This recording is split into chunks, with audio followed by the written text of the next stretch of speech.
안녕하세요. 다빈치 리졸브 마스터 트레이너 박원주입니다. 저는 칼라리스트 겸 기술 감독입니다. 오늘 여러분한테 소개시켜 드릴 내용은 다빈치 리졸브의 칼라 페이지입니다. 그럼 먼저 인터페이스부터 보도록 하겠습니다. 다빈치 리졸브의 인터페이스는 크게 세 파트로 구성이 되어 있습니다. 상단 파트, 그리고 가운데 파트, 그리고 하단 파트가 그것입니다. 또한 실제 작업을 하시다 보면 작업창이 좁다라는 걸 많이 느끼실 거예요. 그래서 작업창을 조금 더 효율적으로 쓸 수 있는 여러 가지 인터페이스 툴들이 있습니다. 그래서 예를 들어서 갤러리 창을 온오프를 할 수 있다든지 룩업을 열 수 있다든지 혹은 타임라인 부분을 축소 확대하실 수가 있고요. 클립을 사용하셔서 썸네일들을 닫을 수도 있고 그렇습니다. 어쨌든 그래서 여러 가지 화면을 효율적으로 쓸 수 있는 방법들이 있고요. 뿐만 아니라 각 창마다 기능이 다 틀립니다. 그래서 예를 들면 새로 추가되는 옵션 내용들은 우측 상단에 보면 점이 3개가 있습니다. 보시면 확대해 보시면 우측 상단에 점이 있습니다. 이 점을 통해 가지고 서브 옵션들을 하실 수가 있고요. 뿐만 아니라 경우에 따라서는 지금과 같이 이렇게 점이 나오는 경우가 있습니다. 점이 나가는 경우는 에디셔널 기능이 있다라는 뜻입니다. 그 기능들이 어떠한 내용을 가지고 있는지는 이 우측에 보시면은 드롭다운 메뉴들이 있는데 이 드롭다운 메뉴들을 쓰시게 되면 그 내용이 구체적으로 무엇인지 확인하실 수가 있습니다. 물론 각각의 파트에서 어떤 것을 선택하느냐에 따라서 그 기능이 달라지겠죠. 그래서 예를 들면 오른쪽 마우스를 클릭을 하시면 지금과 같이 팝업 메뉴들을 보실 수가 있습니다. 그래서 부차적인 설정들이 가능하시다라는 것을 좀 기억을 해 놓으시면 좋을 것 같습니다. 그러면 인터페이스에 대한 전체적인 레이아웃은 설명을 드렸고요. 조금 더 구체적으로 각 파트에 대해서 설명드리도록 하겠습니다. 먼저 상단 파트입니다. 상단 파트의 좌측에 보시면요. 이 창이 뭐냐 하면 갤러리 창입니다. 갤러리 창이라는 건 어떤 거냐면요. 다빈치 리졸브에서 사용되는 룩들을 생성하거나 혹은 익스포트, 임포트 하거나 혹은 예전에 작업해 놨었던 룩들을 불러들이는 용도로 쓸 수 있는 겁니다. 즉, 룩들을 관리해 줄 수 있는 창입니다. 그래서 구체적으로 한번 실행을 좀 해보도록 하겠습니다. 갤러리 창에 보시면 우측 상단에 보시면 이런 확대 버튼이 있습니다. 확대 아이콘. 이 확대 아이콘이 뭐냐 하면요. 별도의 창으로 띄우겠다라는 거죠. 그래서 보시면은 갤러리 창이 별도로 띄어 있는데요.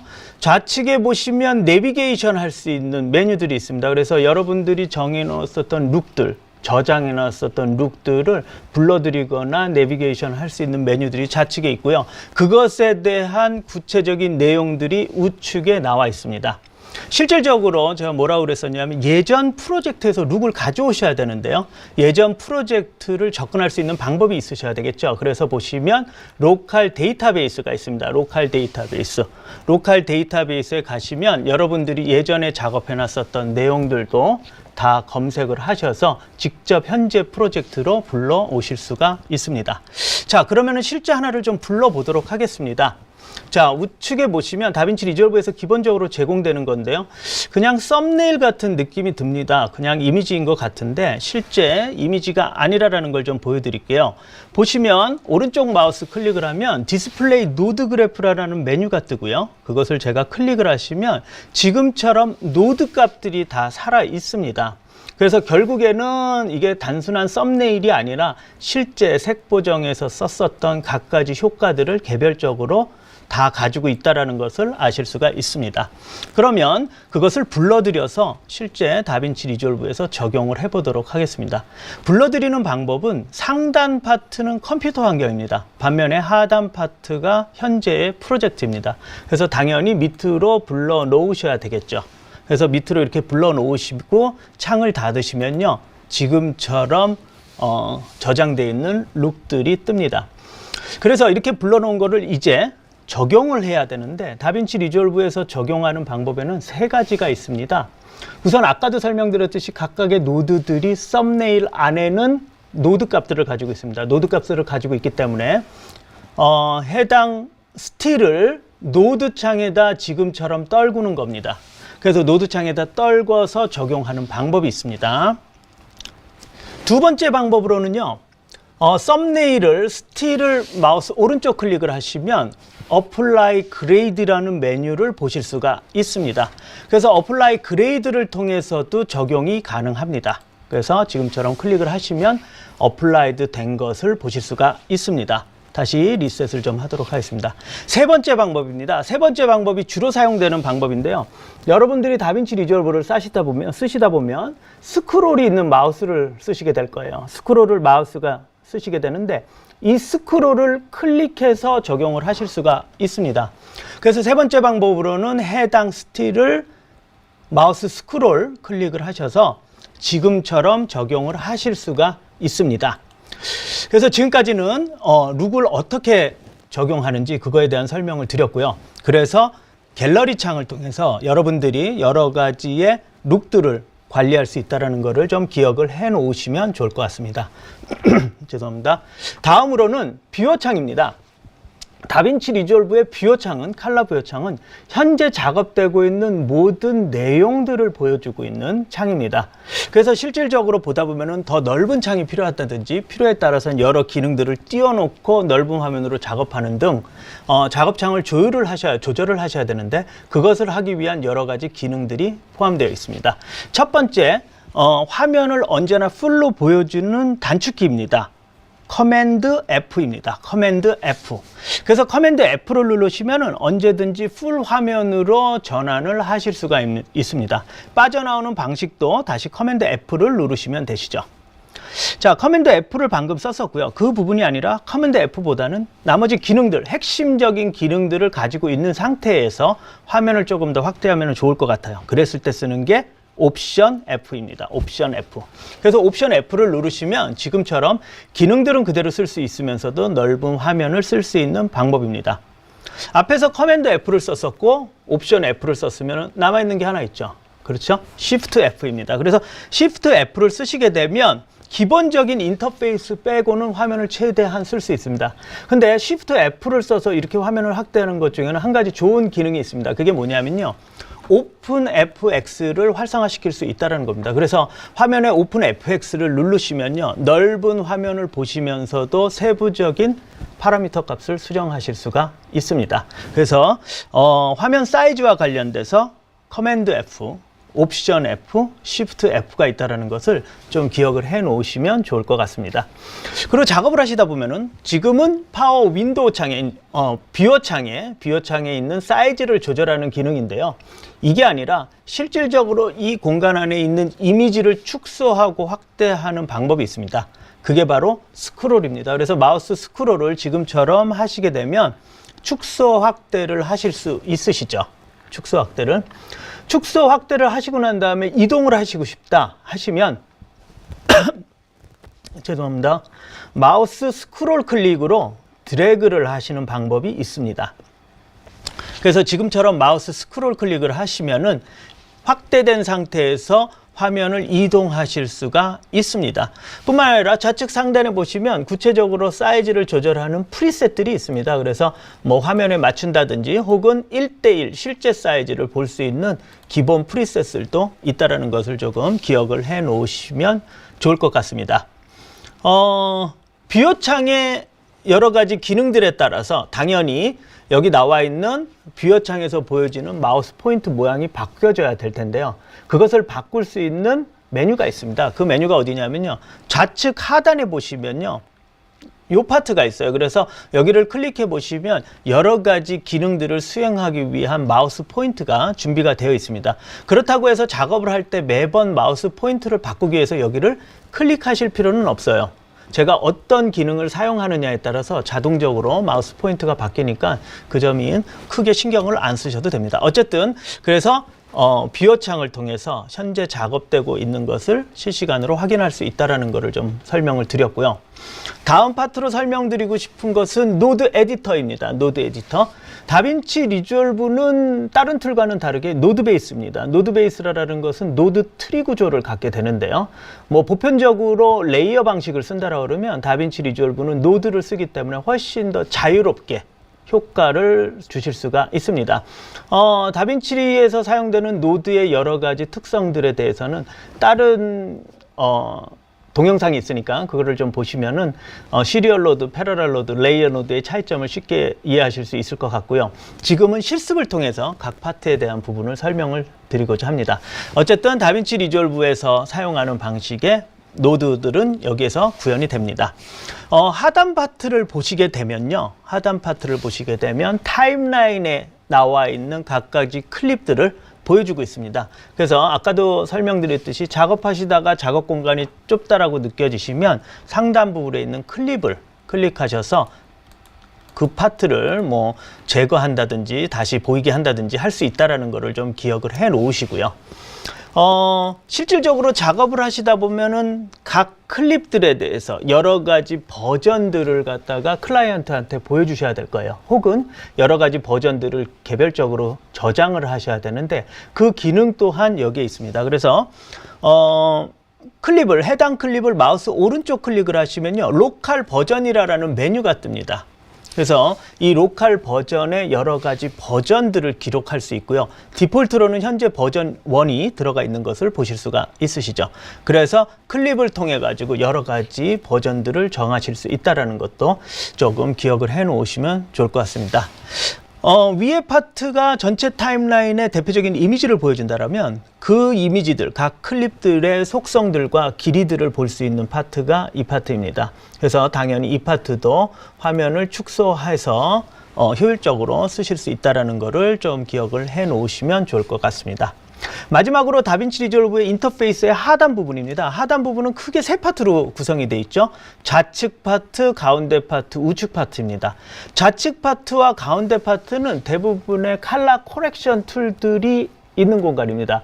그러면 좌측하고 센터하고의 차이점은 뭐냐면 좌측은 주로 프라이머리 컬러 코렉션 툴들이 들어가 있고요. 그리고 센터 파트에는 세컨다리 컬러 코렉션, 프라이머리와 세컨다리의 개념은 좀 이따 다시 설명을 드리도록 하겠습니다. 그리고 맨 우측 부분에 키프레임 파트가 들어가 있다는 거. 그리고 그 키프레임 파트에 보시면은 화면에서 나오는 것처럼 비디오 스코프를 사용할 수가 있습니다. 어쨌든 세부적인 기능들에 대해서는 실제 실습을 통해서 좀 설명을 드리도록 하겠습니다. 그러면 인터페이스 설명을 대략적으로 마치고요. 본격적으로 실습을 좀 들어가 보도록 하겠습니다. 설명을 하면서 약간 레이아웃이 바뀐 것 같아서 레이아웃을 리셋을 좀 하도록 하겠습니다. 워크스페이스에 가셔서 리셋 UI 레이아웃으로 하시면 혹시라도 보여줘야 될 인터페이스들이 안 보여졌을 때는 그 기능이 있다는 것을 좀 염두에 주시면 좋을 것 같습니다. 어쨌든 본격적으로 실습을 들어가도록 하겠습니다. 색 보정 작업을 이제 하셔야 되는데요. 색 보정 작업을 하실 때에는요, 보통 두 단계의 과정을 거칩니다. 우리는 그것을 뭐라고 그러냐면요, 프라이머리 컬러 코렉션 혹은 세컨다리 컬러 코렉션이라고 합니다. 그러면 프라이머리 컬러 코렉션이 어떤 거냐, 세컨다리 컬러 코렉션이 어떤 거냐, 그걸 뭐 기술적으로, 이론적으로 아시는 거는 큰 의미가 없을 것 같고요. 간단하게 이렇게 이해를 하시면 좋으실 것 같아요. 예를 들어서 여러분들이 어플리케이션을 통해 가지고 핸드폰을 통해 가지고 색 보정을 해보셨다 하더라도, 보정 작업을 해보셨다 하더라도 아마 그런 느낌이 들으셨을 거예요. 예를 들어서 좋은 원판을 가지고 있다 그러면은 어떻게 되냐면 색 보정도 아주 수월하게 되죠. 그래서 색 보정, 실제 프로페셔널 색 보정 작업에서, 컬러 그레이딩 작업에서도 같은 맥락입니다. 즉 좋은 디지털 네거티브를 만드는 과정이 필요합니다. 그러면 좋은 디지털 네거티브라는 것은 어떤 것이냐? 우선 개조가 상대적으로 좀 풍부하면 좋겠죠? 그렇죠? 후에 가서 맥락상 제가 어떤 트렌드에 맞춰서 그 토넬리티를 조절한다 하더라도 처음 작업하는 환경에서는 풍부한 개조가 좋으실 겁니다. 컬러 측면에서도 순수한 컬러를 가지고 있으면 좋겠죠? 그래서 우리는 컬러 밸런스라는 기능을 통해 가지고 아주 퓨어한 색을 만들게 되죠. 뿐만 아니라 색 보정 작업을 하실 때도 상대적으로 더 넓은 색역, 즉 더 화려한 컬러를 가지고 있으면 색감이 적어 있는 것보다는 색 보정 작업을 하시기 수월하실 겁니다. 왜냐하면 프라이머리 컬러 코렉션 단계에서는 아직까지는 파이널 룩을 결정하는 단계가 아니기 때문입니다. 어쨌든 그래서 좋은 원판을 만드는 과정을 반드시 하셔야 됩니다. 그것을 우리는 프라이머리 컬러 코렉션이라고 합니다. 그렇게 해서 좋은 원판을 갖고 나면 이제는 무엇을 하셔야 되냐면 내러티브 상의, 스토리텔링 상의 감정을 혹은 내가 강조하고자 하는 부분에 힘을 실어야 될 겁니다. 그러기 위해서는 여러분들은 콘트라스트라는 기법을 쓰셔야 되는데 그 콘트라스트를 쓰게 되면 화면의 전체가 아닌 상대적 개념의 화면의 일부분을 선택하셔야 됩니다. 그래서 세컨더리 컬러 코렉션 툴에서는 대부분 셀렉션 툴과 세퍼레이션 툴을 사용하게 됩니다. 당연히 그 파트를 가지고 있는 것이 아까 말씀드렸듯이 인터페이스 하단의 가운데 파트가 그 파트입니다.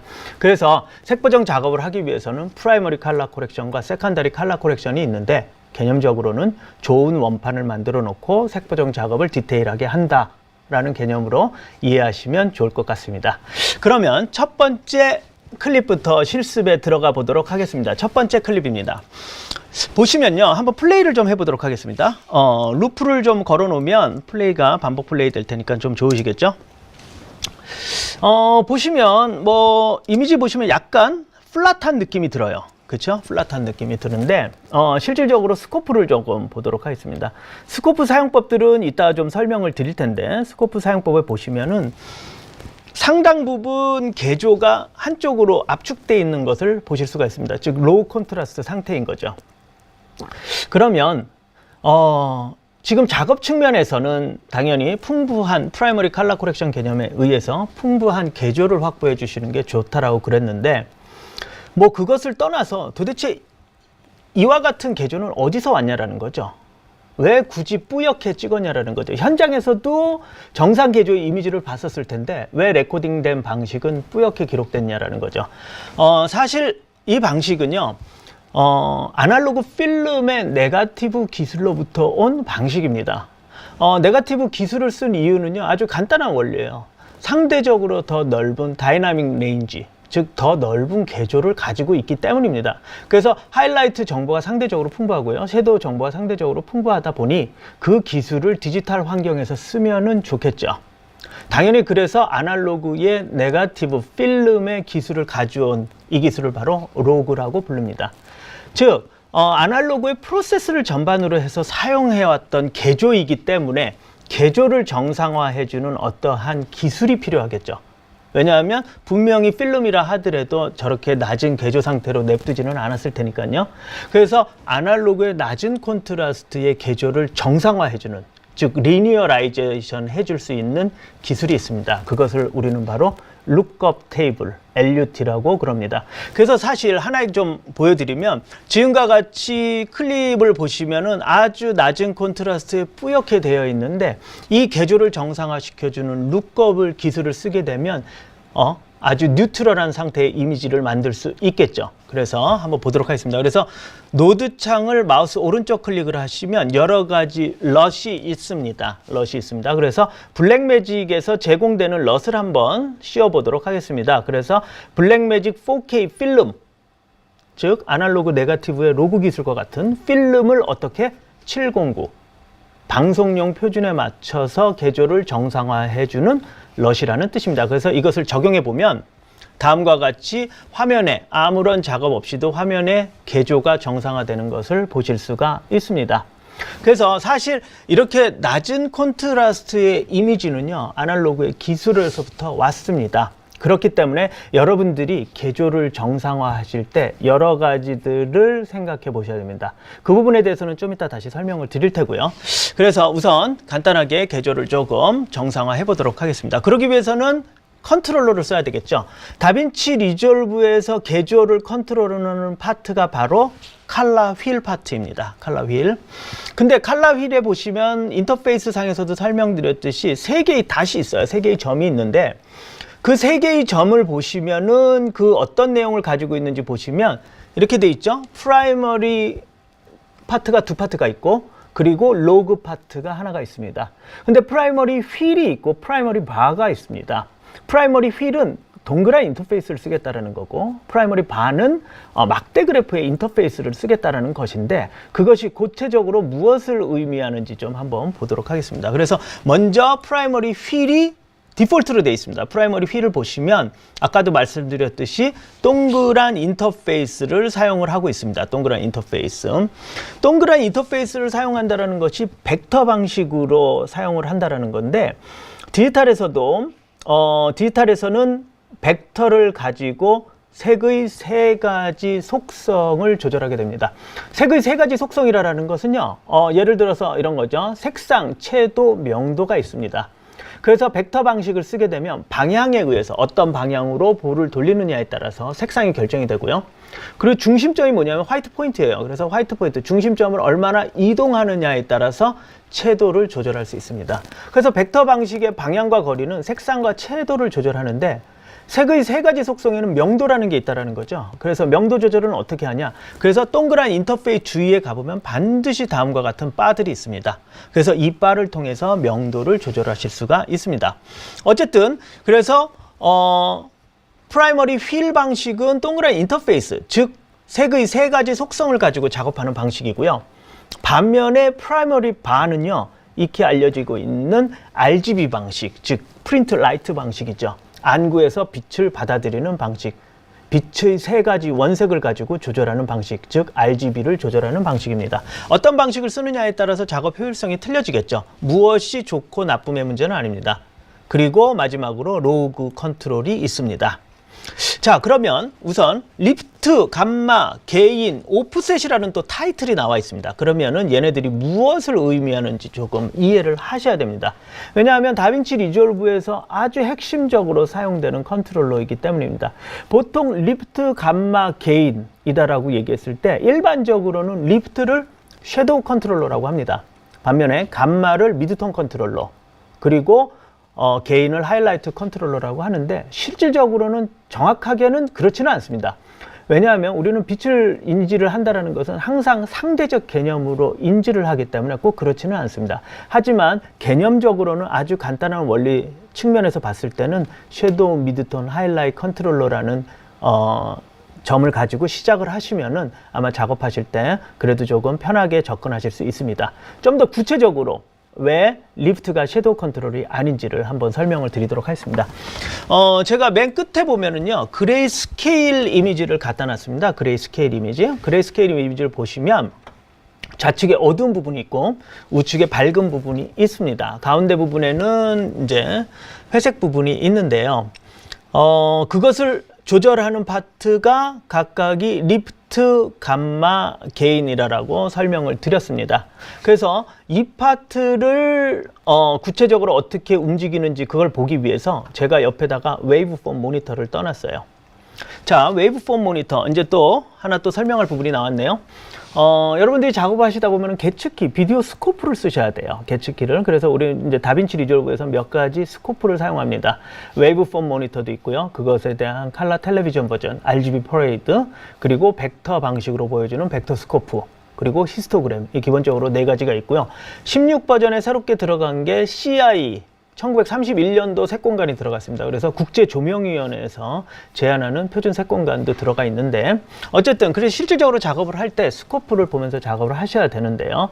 여기에서 보시면 웨이브폼, 그 첫 번째로서 웨이브폼이라고 되어 있습니다. 웨이브폼, 웨이브가 뭐냐면 폼, 형입니다. 즉 파형을 보여주는 모니터인데요. 이 파형이라는 건 영상에 있어서는 비디오 시그널이 파형입니다. 그래서 웨이브폼 모니터를 쓴다는 것은 즉 비디오 시그널을 이해하시면 쉽게 볼 수 있는 스코프입니다.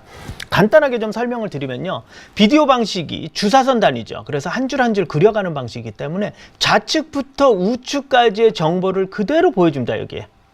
그래서 실질적으로 이 좌측의 파트는 이 좌측이고요. 화면상의 우측은 스코프상의 우측입니다. 그러면 이 세로 정보는 뭐냐? 세로 정보가 밝기 정보입니다. 그래서 좌측의 픽셀이 얼마나 밝으냐, 우측의 픽셀이 얼마나 밝으냐를 높이를 가지고 표시를 하게 돼 있죠.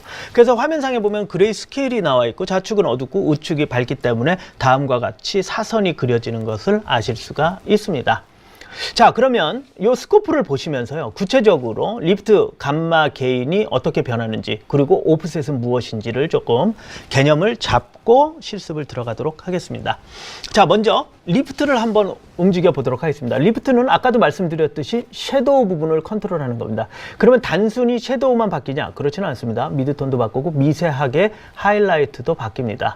오케이, 그러면 한번 보도록 하겠습니다. 그래서 제가 리프트를 움직여 보도록 하겠습니다. 리프트를 움직이시면요, 지금과 같이 어떻게 돼요? 화면이 밝아지죠. 어디가 집중적으로 섀도우 영역이 바뀌는 것을 보실 수가 있습니다. 보시는데 그래프상으로 보시면 어떻게 되시냐면요, 그래서 스코프상에 보시면 섀도우 쪽이 집중적으로 바뀌시죠. 섀도우 쪽이 집중적으로 바뀌시는데 어디에도 영향을 주냐면 당연히 미드톤에도 영향을 줍니다. 그리고 미세하게나마 어떻게 돼요? 하이라이트에도 영향을 줍니다. 그래서 아까와 같이 리프트가 주로 섀도우를 위해서 컨트롤하는 컨트롤러이지만 꼭 리프트를 섀도우만으로도 쓰지 않는다라는 게 그런 이유 때문입니다. 어쨌든 그런 부분들은 작업을 해 나가시면서 아마 점차적으로 습득되지 않을까 이렇게 생각합니다. 어쨌든 리프트는 말씀드렸었던 것과 같이 섀도우를 중점적으로 바꾸고요. 게인은 반대로 하이라이트가 중점적으로 바뀌겠죠? 왜? 하이라이트 컨트롤러니까. 그래서 이걸 조절해 보시면 지금과 같이 하이라이트 영역이 집중적으로, 즉 바뀌는 영역이 하이라이트 영역이 집중적으로 바뀌는 것을 보실 수가 있습니다. 감마를 미드톤이라고 그랬는데요. 미드톤 컨트롤러를 한번 볼까요? 감마는 어떻게 변하는지? 감마를 보시면요, 다음과 같이 변해요. 사실은 조금 이상하게 변하는데요. 그 이유는요, 사실 감마라는 특성 자체가 어디서 왔냐면요, 감마라는 특성 자체가 비디오 출력 공식에서 왔어요. 그래서 이 계산식이 적용이 되다 보니까 사실은 계승 형태의 값 변화가 이제 감마 파트인데, 그렇게 변하다 보니까 곡선이 조금 특이하게 변합니다. 어쨌든 그 내용을 자세히 보시면은 감마 파트를 보시게 되면 어떻게 돼요? 집중적으로 미드톤을 통해서 바뀌는 것을 보실 수가 있습니다. 그래서 리프트가 섀도우, 감마가 미드톤, 그리고 게인이 하이라이트 컨트롤러라는 거를 대략적으로 이해를 하셨을 테고요. 그러면 오프셋은 뭐냐? 오프셋은 바로 마스터입니다. 그래서 오프셋을 한번 움직여 볼게요. 오프셋을 이렇게 움직이시면 지금처럼 어떻게 되나요? 화면 전체, 섀도우, 미드톤, 하이라이트, 화면 전체에 변화를 줍니다. 프로덕션에서는 오프셋과 같은 개념이 무엇이죠? 바로 익스포저와 같은 개념이다. 그래서 노출 변화처럼 화면 전체에 영향을 주는 컨트롤러가 바로 오프셋입니다. 오케이, 그러면 대략적으로 이제 기본적인 컨트롤러에 대한 이해를 가지셨을 테고, 스코프에 대해서도 그냥 짧게나마 설명을 드렸는데요. 그럼 본격적으로 실습을 한번 해봐야 되겠죠. 그래서 첫 번째 실습입니다. 첫 번째 실습.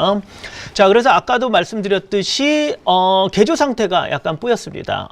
아날로그, 네거티브, 필름의 개조 기술, 즉 로그 기술로 찍혀진 겁니다.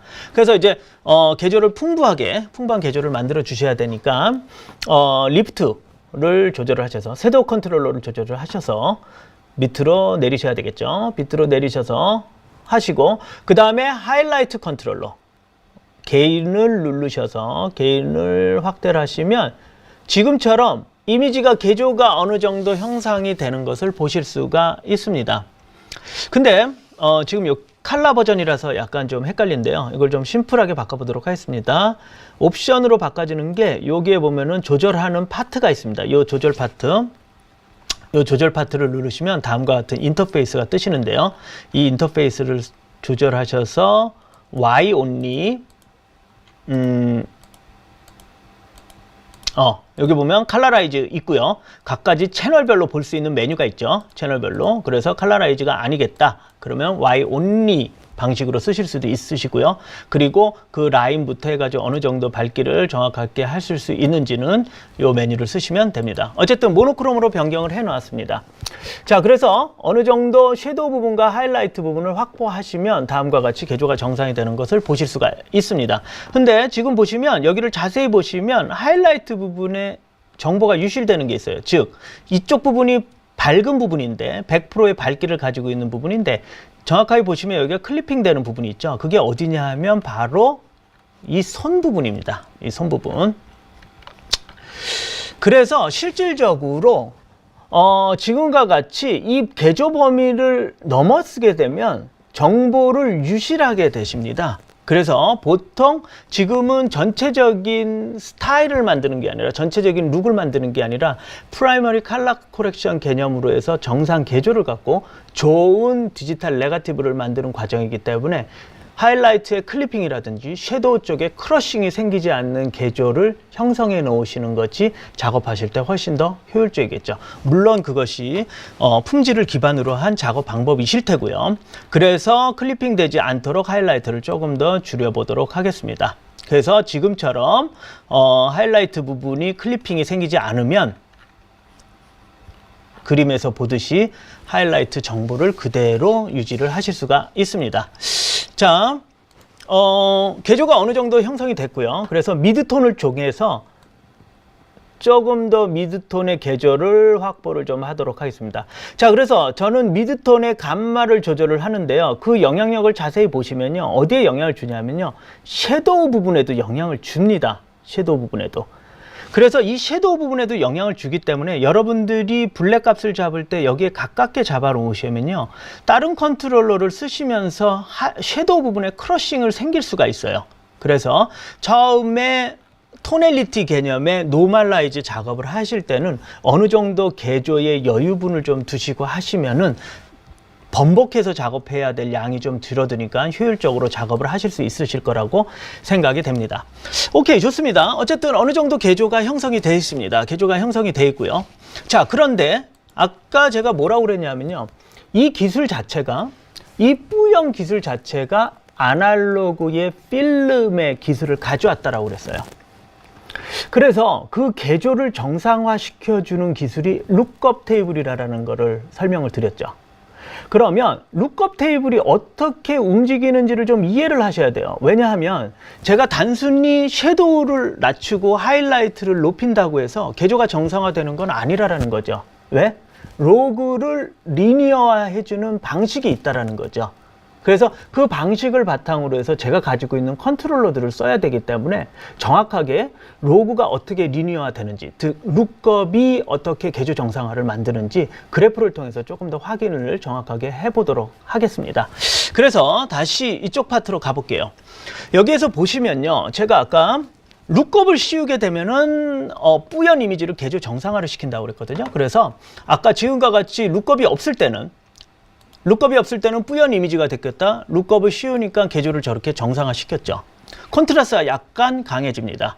근데 그 콘트라스가 단순히 블랙을 낮추고 하이라이트만 올린다고 해서 될 문제는 아니라는 겁니다. 왜냐하면 룩업이 어떻게 쓰이는지를 보셔야 되기 때문이죠. 그래서 제가 기존에 잘 알려진 대표적인 룩업이죠. 아리 룩업. 을 한번 씌워보도록 하겠습니다. 아리의 로그를 709화 해주는 룩업을 한번 씌워보도록 하겠습니다. 그래서 씌워보시면 다음과 같이 개조가 형성되는 것을 보실 수가 있으세요. 그래서 이미지를 보시면요, 실질적으로 그냥 콘트라스가 세지는 개념은 아닙니다. 그냥 콘트라스가 세지는 개념이 아니라 지금처럼 어떻게 되냐면 풍부한 하이라이트와 풍부한 섀도우를 상대적으로 갖게 되는 거예요. 그래서 리프트 감마 게인을 쓴다고 해서 섀도우를 더 낮춘다고 해서 그 이미지가 만약에 룩업을 씌웠었던 것처럼 개조를 정상화시키는 방법은 아니라는 거죠. 오케이, 좋습니다. 그래서 지금과 같이 되기 때문에 단순히 리프트 감마 게인의 개념이 아니라 이렇게 만들어주는 어떤 행위 과정이 필요하다라는 거죠. 그 과정이 뭐냐 하면, 자, 리셋을 좀 하도록 하겠습니다. 노드를 다시 리셋을 하고요. 그 과정이 뭐냐면 바로 콘트라스트입니다. 그래서 콘트라스트를 조절하면요, 화면의 하단 부분, 메인 컨트롤러죠. 화면의 하단에 보면은 콘트라스트와 피봇이라는 개념이 있습니다. 이 콘트라스트와 피봇에 대한 개념은 별도의 동영상을 가지고 좀 설명을 또 드릴 테고요. 어쨌든 이 콘트라스트와 피봇을 쓰시게 되면 어떻게 그래프가 바뀌는지 한번 보여드리겠습니다. 그래서 콘트라스트를 조절을 하시면요, 어떻게 되죠? 마치 룩업을 조절했던 것과 같이 됩니다. 그래서 단순히 블랙과 하이라이트를 개조를 찍는 게 아니라 마치 룩업을 씌웠었던 것과 같이 풍부한 섀도우와 풍부한 하이라이트를 구현하게 된다는 거죠. 그래서 여러분들이 로그로 촬영되어 있는 소스를 개조를 정상화, 즉 개조를 리니어라이제이션 했을 때는 콘트라스트라는 특성을 어떻게 쓰실 건지를 곰곰이 좀 생각을 해보셔야 됩니다. 자, 그리고 콘트라스트 얘기가 나와서 그런데요, 콘트라스트 부분을 조금 더 다시 좀 설명을 드리도록 하겠습니다. 왜냐하면 리프트를 제가 한번 눌러볼게요. 리프트를 조금 밝혀놓고요. 리프트를 좀 밝혔습니다. 그리고 게인을 통해서 하이라이트를 좀 눌러볼게요. 자, 그래 놓고선 제가 뭐를 할 거냐면 콘트라스트를 조절을 해보여요. 콘트라스트를 세게 해보면요, 지금처럼 세게 해보시면요, 개조가 정상화는 되지만 또 무슨 측면이냐면요, 여기 자세히 보시면 어떻게 돼요? 섀도우 부분이 눌러지고요, 하이라이트 부분이 밝아집니다. 즉 리프트 감마 게인을 가지고 설정해 놓은 값을 뭐를 콘트라스트를 통해서 필름을 리니어라이제이션 할 때는 다음과 같이 섀도우 부분과 하이라이트 부분이 조금 더 어두워지거나 조금 더 밝아지는 경향이 있다라는 거죠. 그래서 이 작업을, 이 개념을 이해하실 때는 지금과 같이 이것을 쓰실 때도 그 개념은 동일하게 적용이 되겠죠. 그래서 지금처럼 섀도우 부분과 하이라이트 부분을 너무 타이트하게 잡아 놓으시고 그 이후에 무엇을 쓰시면 콘트라스트를 쓰시게 되면은 상대적으로 어떻게 될까요? 섀도우 부분이 크러싱이 생기고 하이라이트 부분이 클리핑이 생기겠죠. 그러면 또다시 와서 노멀라이즈 했었던 부분 혹은 토넬리티 작업했었던 부분을 또다시 건드려줘야 되는 번거로움이 있기 때문에 처음에 개조를 어느 정도 정상화한다라는 측면에서 잡았을 때는 풀 개조를 갖기보다는 약간의 여유분을 좀 잡아놓고 개조를 설계를 하시고 그것을 가지고 콘트라스트를 가지고 개조를 완성한다라고 하시면 보편적으로 이제 로그로 찍혀 놓은 클립들을 핸들링 하실 때 조금 더 좋은 퀄리티로 효율적으로 작업하실 수 있는 방법이 되겠죠. 그래서 다시 1번 예제로 와서 콘트라스트를 좀 사용을 해 보도록 하겠습니다. 그래서 너무 섀도우가 눌러지지 않은 상태로 조금 여유 있게 좀 잡아 놓으시고요. 그 다음 새로운 노드를 추가를 하죠. 그래서 오른쪽 마우스를 클릭을 하시면 Add 노드가 있습니다. 그래서 시리얼 노드를 클릭을 하셔서 새로운 노드를 만드시고요. 여기 와서 이제 콘트라스트를 조절을 하시죠. 콘트라스트를 조절을 하시면 다음과 같이 이미지가 훨씬 더 다이나믹해지는 것을 보실 수가 있습니다.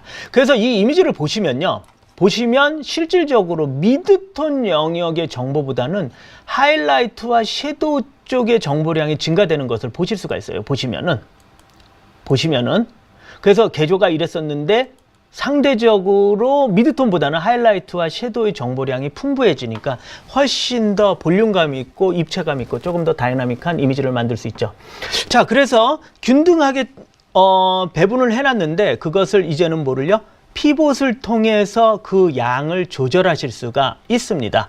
그래서 피봇의 개념을 쓰시게 되면요, 제가 원하는, 즉 제가 형성해 놓은 콘트라스트를 바탕으로 해서 그것을 하이라이트 쪽으로 혹은 섀도우 쪽으로 이렇게 움직여서 원하는 정서를 좀 만드실 수 있다는 것을 기억을 좀 해 놓으시면 좋고요. 실질적으로 이렇게 작업을 해놨는데 너무 노멀라이즈한 정보가 너무 많다 싶으시면 다시 1번에 와서서 이렇게 조절을 하시면 좋겠죠. 그래서 리프트를 조금 더 올려놓으시고 감마를 조금 더 내리시면 지금처럼 조절을 하시면 훨씬 더 완성도 있는 이미지를 얻으실 수 있습니다. 자, 그래서 이렇게 작업을 하다 보면 실질적으로 노드들이 상당히 많아지죠. 노드들이 많아져서 네이블링을 조금 하셔야 되는데, 네이밍을 좀 하셔야 되는데, 그렇게 할 수 있는 방법이 마우스 오른쪽 클릭을 하시는 겁니다. 그래서 마우스 오른쪽 클릭을 하시면 뭐가 있냐면 메뉴 중에 노드 레이블이 있습니다. 노드 레이블. 그래서 노드 레이블을 클릭을 하시면 지금처럼 네이밍을 하실 수가 있습니다. 그래서 여기에서 노멀라이즈 했기 때문에요, 노멀라이즈라고 쓰고요. 여기 와서는 콘트라스트를 조절을 했죠. 그래서 레이블을 콘트라스트라고 하겠습니다. 자, 여기 레이블이 없어졌는데 다시 한번 할게요. 그래서 노멀라이즈. 네. 자, 그래서 여기서는 노멀라이즈를 했고요. 여기서는 콘트라스트를 조절을 했습니다. 자, 근데 이제 콘트라스트를 조절을 하면서요, 또 무엇을 하셔야 되냐면요, 전체적으로 이미지가 좀 따뜻한 느낌이 들어서 그것을 좀 조율을 하셔야 될 거예요. 그 이미지, 따뜻하게 이미지가 조율된 것을 볼 수 있는 방법이 있습니다. 그건 뭐냐 하면요, 예를 들어서 우리한테는 스코프 중에는 아까 웨이브폼이라는 게 있었고요, 그것의 칼라 텔레비전이 버전이 있다고 그랬었죠. 그것이 뭐냐 하면 RGB 퍼레이드입니다. 그래서 각각의 RGB 채널에 대한 정보들을 어떻게 레드, 그린, 블루로 구체적으로 보여주다 보니까 그 보여주는 정보들을 스코프에서 쓸 수가 있습니다. 그래서 한번 그것을 통해서 한번 보도록 하겠습니다. 그래서 우측 하단에 가보시면 스코프 중에 뭐가 있냐면 RGB 퍼레이드가 있습니다. RGB 퍼레이드. 그래서 RGB 퍼레이드를 통해서 구체적으로 어떤 RGB 값을 가지고 있는지 보실 수 있으시고요. 그래서 이걸 통해서도 조절을 하실 수 있습니다. 그래서 아까 제가 뭐라고 그랬냐면요. 인터페이스 중에는 동그란 인터페이스가 있고 반대로 막대 그래프 인터페이스가 있다고 그랬어요. 그래서 막대 그래프로 가시면 당연히 동일하게 RGB 방식이 여기서도 RGB 방식으로 움직이니까 훨씬 더 직관적으로 조절을 하실 수 있으시겠죠. 그래서 보시면 전체적으로 블루기가 좀 낮은 것 같고요. 상대적으로 레드기가 높은 것 같죠. 그래서 화면상으로 봤을 때는 약간 따뜻한 계열이 보이는 것을 보실 수가 있습니다. 그래서 이걸 바탕으로 해서 조금 조절을 좀 해보도록 하겠습니다. 그래서 얘가 섀도우, 미드톤, 하이라이트라고 그랬고요. 오프셋이 화면 전체라고 그랬죠. 마스터라고 그랬습니다. 그래서 화면 전체의 색온도를 조금 퓨어하게 만들어 보도록 하겠습니다. 그래서 레드 값을 좀 줄이고요. 블루 값 그리고 그린 값을 살짝 넣어주시면 아까와 같이 아까와는 다르게 훨씬 더 좀 뉴트럴한 이미지가 된 것을 보실 수가 있습니다. 지금처럼 스코프를 통해서도 밸런스를 좀 잡으실 수가 있고요. 이 방식이 아니라 조금 더 직관적인 또 방식이 있습니다. 그 기능 중에 하나가 뭐냐 하면 뷰어 창에 가보면 뷰어 창을 오른쪽 마우스로 클릭을 하시면 메뉴 중에 이게 있습니다. Show 피커 RGB 밸류라는 게 있습니다. 뭐냐 하면 RGB 값을 구체적으로 숫자로 보여달라는 거죠. 그래서 그것을 혹은 8비트로도 보여줄 수 있고요. 때로는 뭐 10비트로도 보여줄 수 있는데 이 정보를 사용을 하시면은 훨씬 더 직관적으로 조절을 하실 수 있겠죠. 한번 보도록 하겠습니다. 그래서 RGB 밸류를 활성화 시키시면요. 이제부터는 그 밸류 값이 보여요. 그래서 보시면요. 화면상에서도 보셨듯이 어떻게 되냐면 레드가 상대적으로 좀 많죠. 177, 그린이 154, 그리고 블루가 147 이렇게 나오는 것을 볼 수가 있습니다. 그 얘기는 뭐냐면 상대적으로 레드가 화면 속에 많다라는 거죠. 그래서 화면 전체에 레드를 줄여준다라는 거죠. 레드를 줄여주시면 지금처럼 조금 더 맞출 수, 그리고 그린을 조금 밝혀주시고요. 그렇죠? 그리고 블루가 아주 많이 약하네요. 그래서 블루를 더 강하게 해주시면 그렇죠? 그래서 조금 차이가 나네요. 아직도 레드가 많으니까 레드를 낮춰주시면 그리고 그린을 좀 낮춰주시면 지금과 같이 대략적으로 좀 맞았는데요. 지금과 같이 하시면 조금 더 직관적으로 RGB 밸런스를 좀 맞을 수 있으니까 RGB 밸런스를 맞춘다는 거는 화이트 밸런스를 맞추는 것과 같이 좋은 원판, 퓨어한 원판을 만드실 수가 있으시겠죠. 그래서 지금처럼 조절을 하실 수가 있습니다. 보시면요. 그래서 앞에서 노멀라이즈를 통해 가지고 계절을 어느 정도 확보를 했었고요. 그리고 콘트라스트를 통해서 하시고요. 그 다음에 밸런스 기능을 통해서 계절을 정상화하는 방법들에 대해서 설명을 드렸습니다. 자, 그러면은 두 번째로 지금까지는 리프트 감마 게인을 통해서 계절을 정상화하는 과정을 살펴봤습니다. 다음으로 할 거는요. 커스텀 커브가 있습니다. 그래서 커스텀 커브를 가지고 어떻게 프라이머리 컬러 코렉션을 할 수 있는지 한번 보도록 하겠습니다. 두 번째 예제를 넘어가도록 하겠습니다. 두 번째 예제. 보시면은 아까와 같이 전체적으로 개조가 보시면 전체적으로 섀도우와 하이라이트의 정보가 상대적으로 압축되어 있는 것을 보실 수가 있습니다. 자, 그래서 개조를 정상화하기 위해서 무엇을 해야 되냐면 예전에는 리프트 감마 게인을 가지고 개조를 정상화했는데 그것이 아니라 커스텀 커브를 가지고 개조를 정상화 시켜 보도록 하겠습니다. 자, 그래서 보시면은 좌측 부분이 블랙 쪽, 섀도우 쪽이 되고요. 우측 부분이 하이라이트 쪽이 됩니다. 이 기능에 대해서 정확하게 알기 위해서는 요거를 또 다시 한번 체킹을 해볼까요? 얘를 리셋을 좀 해보면요. 지금과 같은 개조가 나와 있는데요. 한번 섀도우 쪽을 조절을 해볼게요. 섀도우 쪽을 조절을 하시면 지금 보시는 것과 같이 어떻게 돼요? 정확하게 섀도우 쪽을 집중적으로 바꾸실 수 있으시죠. 반면에 하이라이트 쪽을 내리시면 지금처럼 하이라이트를 또 조절하실 수가 있습니다. 하이라이트 쪽을. 당연히 미드톤도 그 모양에 맞춰서 움직이시겠죠. 오케이? 그래서 구체적으로 섀도우, 미드톤, 하이라이트이고요. 그리고 밑에 정보가 인풋 정보, 그리고 우측이 아웃풋 정보를 가지고 있습니다. 자, 그래서 커브 컨트롤러를 통해서 아마 개조를 정상화하실 수 있으실 겁니다. 자, 그러면 스코프를 보시면서요, 섀도우 쪽의 정보를 조금 더 낮추셔야 될 테고요. 그 다음에 하이라이트 정보를 더 밝혀주셔야 되겠죠. 그래서 하이라이트 정보를 쭉쭉쭉쭉쭉 밝혀주시면 다음과 같이 어느 정도 개조가 형성이 되는 것을 보실 수 있습니다. 그래서 미드톤 부분을 살짝 밝히겠다 하시면은 조절을 하시면 되고요. 블랙 부분을 조금 더 어둡게 하시겠다 하시면 다음과 같이 조절을 하실 수 있습니다. 그래서 다음처럼 작업을 해서 제가 여기다 또 이름을 부여하도록 하겠습니다. 노멀라이즈 이름을 부여했고요. 그 다음에 뿌연 이미지의 기술은 로그 기술로서 개조를 정상화해주는 룩것과 같은 콘트라스트 사용이 필요하다고 했습니다. 그래서 새로운 노드를 만들어 보도록 하겠습니다. add serial 노드를 통해서 예전에는 콘트라스트를 통해 가지고 조절을 했는데 이젠 콘트라스트가 아니라 콘트라스트와 같이 S 쉐입을 만들어주면 되겠죠. S 쉐입을. 그래서 S자 모양의 쉐입을 만들어주시면 상대적으로 다음과 같은 이미지를 만드실 수가 있습니다. 그래서 살짝 컨트라스티하면서도 조금 더 볼륨감 있는 이미지를 갖게 되셨습니다. 자, 그래 놓고 난 다음에 퓨어한 컬러를 만들기 위해서 칼라 밸런스 작업을 하셔야 되는데요. 이 부분을 좀 생각해 볼 필요가 있어요. 뭐냐 하면요, 개조 측면인데요. 예를 들어서 컨트라스트를 한다라는 거는 상당 부분 미드톤에 있는 정보량을 어떻게 일부 하이라이트 부분과 일부 섀도우 쪽으로 이동을 시킨다라는 거죠. 그러면 그 컨트라스트와 같은 개념을 전에 쓰느냐 후에 쓰느냐, 컨트라스트를 기반으로 해서 전에 색 보정하느냐 후에 색 보정하느냐에 따라서 그 결과값이 틀려질 거라는 거죠.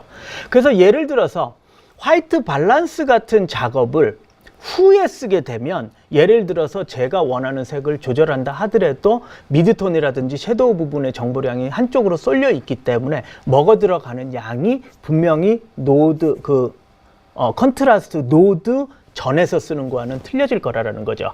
그래서 그 전에서 화이트 밸런스 작업을, 컬러 밸런스 작업을 해 놓으시고 룩것과 같은 콘트라스트 개념을 거치게 되면 훨씬 더 자연스러운 이미지를 만드실 수가 있습니다.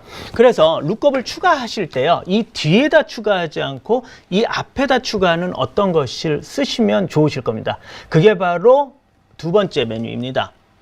Add Serial Before라는 메뉴가 있습니다. 그래서 현재 노드를 바탕으로 해서 그 전에 노드를 생성해 달라 라는 메뉴가 있습니다. 그래서 지금 보시는 것과 같이 전에 메뉴가 형성이 되어 있기 때문에 이걸 바탕으로 해서 컬러 밸런스를 좀 잡아주면 좋겠죠. 컬러 밸런스도 커브 툴을 통해서, 커스텀 커브 툴을 통해서 좀 해보도록 하겠습니다.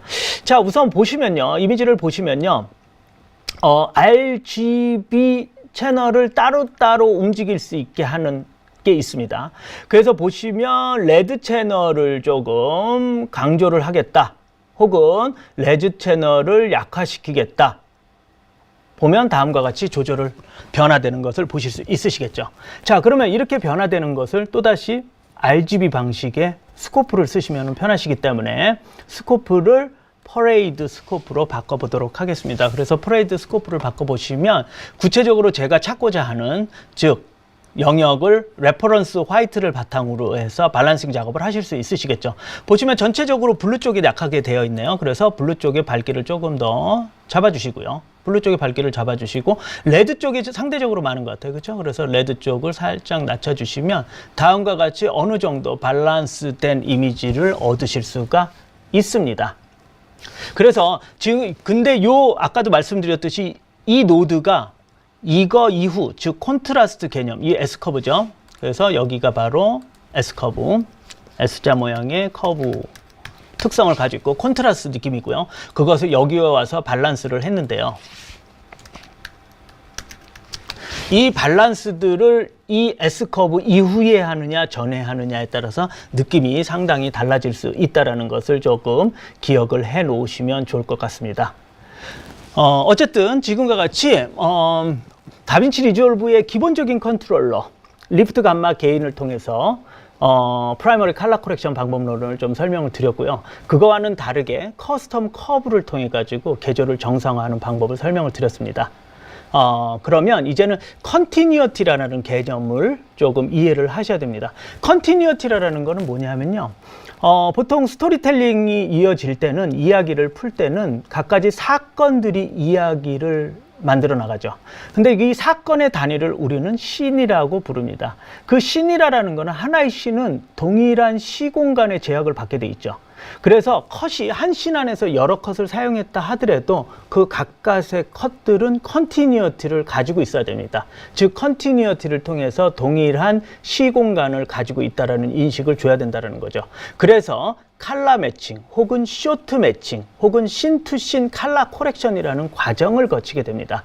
그래서 지금부터는 컨티뉴어티 작업을 어떻게 할 수 있는지, 대표적으로 오토로 할 수가 있습니다. 오토메이션으로 컨티뉴어티 작업을 하실 수가 있고요. 매뉴얼로 컨티뉴어티 작업을 하실 수가 있는데 그 각가지의 기능들에 대해서 살펴보도록 하겠습니다.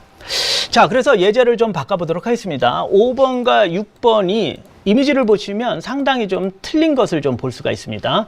플레이를 좀 잠깐 해보시면요. 플레이를 해보시면 지금과 같이 컨티뉴어티가 좀 끊어지는 것을 느끼실 수가 있으세요. 그래서 두 개의 컨티뉴어티를 오토로 맞춰주는 기능을 다빈치 리졸브는 제공을 하고 있습니다. 특히 이 오토메이션 기능은요, 다빈치 리졸브의 16버전에서는요, 딥러닝 하고요, 머신러닝 기술 때문에 훨씬 더 퀄리티가 좋아졌습니다. 어쨌든 그 기능을 쓰시면요, 아주 편리하게 쇼트 매칭을 하실 수가 있으시겠죠. 그래서 그 기능이 어떻게 진행될 수 있는지 한번 설명을 드리도록 하겠습니다. 두 개의 이미지를 보면은 아무래도 두 번째 이미지가 조금 더 밸런스 된 것 같은 느낌입니다. 그래서 두 번째 이미지를 기준으로 해서 첫 번째 이미지를 매칭 작업을 하도록 하겠습니다. 그래서 컬러 매칭을 하기 위해서는 바꿔야 될 클립을 먼저 선택을 하셔야 되고요. 그리고 무엇을 가지고 바꿔야 될지를 그 클립을, 해당 클립을 마우스 오른쪽 클릭을 하시면 다음과 같이 메뉴들을 보실 수가 있는데 그 중에 보시면 이 메뉴를 쉽게 찾으실 수가 있습니다. 바로 Shot Match to this 클립입니다. 그래서 이 메뉴를 활성화 시켜주면은 한번 해보도록 하겠습니다. 지금처럼 해보시면 어떻게 되냐면 두 개의 이미지가 상당히 유사해지신 것을 느끼실 수가 있으십니다. 자, 어쨌든 이걸 바탕으로 해서 컨티뉴어티, 간단한 토넬리티 작업과 노멀라이제이션 작업은 해주셔야 되니까요. 한번 해보도록 하겠습니다. 우선 리프트 감마, 우리가 알고 있는 리프트 감마 게인 가지고 또 한번 해보죠. 그래서 섀도우 부분, 적절한 섀도우 부분을 조금 잡아주시고요. 주의하셔야 될 거는 말씀드렸듯이 이게 제로 포인트 쪽으로 가시게 되면 섀도우 쪽에 상당한 크러싱이 생긴다는 걸 좀 염두에 두시고 개조 관리를 좀 하셔야 됩니다. 그래서 하이라이트의 개조를 좀 잡아주시고요. 그리고 콘트라스트를 조금 조절을 했고요. 미드톤 부분이 좀 어두운 부분인 것 같아서 리프트를 살짝 좀 더 올려보도록 하겠습니다. 그리고 우리가 가지고 있는 콘트라스트를 바탕으로 해서 개조를 약간 정상화 시켜줘야 되겠죠. 그래서 지금처럼 조절을 하시면 이미지가 상당히 좀 어둡다라는 느낌이 드는데 그거는 감마를 통해서 다음과 같이 조절을 조금 하실 수가 있습니다. 자, 이 정도 했으면 어느 정도의 노멀라이즈는 된 것 같고요. 네이밍을 좀 하도록 하겠습니다. 그래서 노멀라이즈가 됐고요. 여기에서 밸런스를 좀 잡아주면 좋겠죠. 그래서 Alt S 단축키, 뭐 여기 와서 add 시리얼 로드를 해도 되는데요. 이 정도 단축키를 조금 이제는 기억을 해 놓으시면 좋겠죠. 그래서 노드와 관련된 단축키들이 윗부분에 있습니다. 그래서 보면은 노드, 여기서 보시면 이렇게 나와 있죠. 노드. 그래서 시리얼 로드일 때는 시리얼의 약자 S, 그래서 Alt S 혹은 옵션 S, 맥에서는 옵션 S, PC에서는 Alt S를 쓰시면 되고요. 패러럴일 때는 패러럴 단축키 Alt P가 되겠죠. 옵션 P, Alt P. 그리고 레이어일 때는 옵션 L, Alt L 써서 단축키를 좀 이해를 해 놓으시면 훨씬 더 빠르게 작업하실 수 있지 않을까 합니다. 그래서 시리얼 로드를 하나 좀 추가하도록 하겠습니다. 옵션 S를 눌러보도록 하겠습니다. 그래서 옵션 S 누르면 다음과 같이 시리얼 로드가 추가되는 것을 볼 수 있습니다.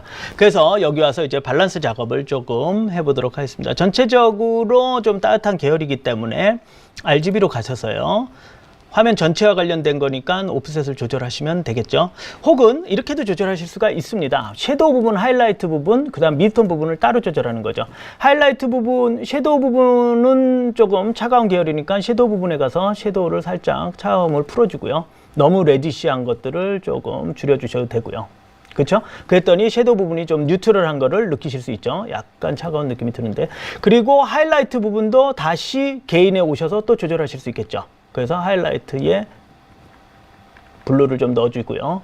그리고 그린 살짝 넣어주시고, 그 다음에 레드 부분은 좀 강렬한 것 같으니까 레드를 빼주시면 다음과 같이 이미지를 뉴트럴하게 만드실 수가 있습니다. 그래서 또 볼륨감도 어느 정도, 컨트라스트를 통해서 볼륨감도 어느 정도 형성이 돼 있고요.